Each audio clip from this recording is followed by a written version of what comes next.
আপনার বাজেট যদি হয়ে থাকে 30,000 টাকা এবং 30,000 টাকার মধ্যে যদি আপনি এমন একটা ফোন খুঁজে থাকেন সেটাতে বেস্ট ক্যামেরা থাকতে হবে, তাহলে আজকের ভিডিওটি আপনার জন্য। আজকে কথা বলবো Honor 200 ফোনটা নিয়ে। এই ফোনটা আজ থেকে 1 বছর আগে লঞ্চ করা হয়েছে, কিন্তু 1 বছর আগে লঞ্চ করা হলেও এই ফোনটা কিন্তু বর্তমানে এসে খুবই চাহিদা রয়েছে এবং এটা অন্যতম কারণ হলো এটার ক্যামেরা।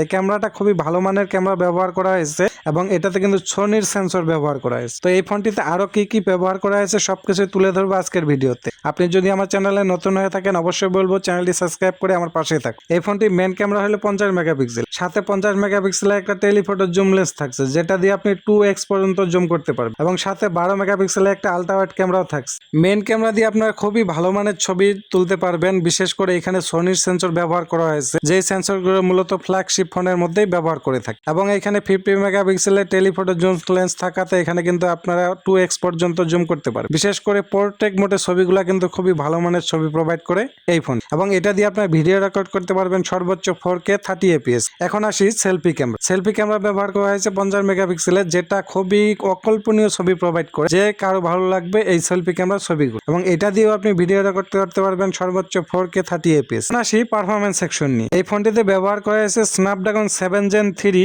যে প্রসেসরটা হলো 4 ন্যানোমিটার। তো এই প্রসেসরটা কিন্তু খুবই ভালো মানের এবং পাওয়ারফুল প্রসেসর, যেটা দিয়ে আপনি সকল প্রকারের কাজবাজ অনায়াসেই করতে পারেন। পাবজি, ফ্রি ফায়ার মতো গেমগুলো অনায়াসেই খেলতে পারেন এবং এখানে আমরা সফটওয়্যার পাচ্ছি Android 14। এখন আসি ডিসপ্লে সেকশন। এই ফোনটির ডিসপ্লেতে ব্যবহার করা হয়েছে 6.7 ইঞ্চির একটি OLED ডিসপ্লে, যেখানে 120 হার্জ রিফ্রেশ রেট। তো 120 হার্জ রিফ্রেশ রেট হওয়াতে অনায়াসে আমরা সকল প্রকারের গেম টেম স্মুথ খেলতে পারবো, সেই সাথে স্ক্রলিং করে বেশ মজা পাবো, সাথে আপনার কন্টিং ওয়াচিং করে তো মজা পাবো। এবং এটার PPI ডায়মন্ডসিটি হলো 430। তো এখানে PPI ডায়মন্ডসিটিও কিন্তু অনেক ভালো এবং এটা ডিসপ্লেতে ব্রাইটনেস হিসাবে দেওয়া হয়েছে 4000 নিটস ব্রাইটনেস, যেটা আপনি ইনডোর এবং আউটডোরে ব্যবহার করতে পারবেন। তবে সবচেয়ে বড় কথা হলো এই ফোনটা কিন্তু ডিসপ্লেটা HDR10+ এর সাপোর্ট থাকছে এই ডিসপ্লে। তো ডিসপ্লেটা ওভারঅল একদম ঠিকঠাকই মনে হয়েছে।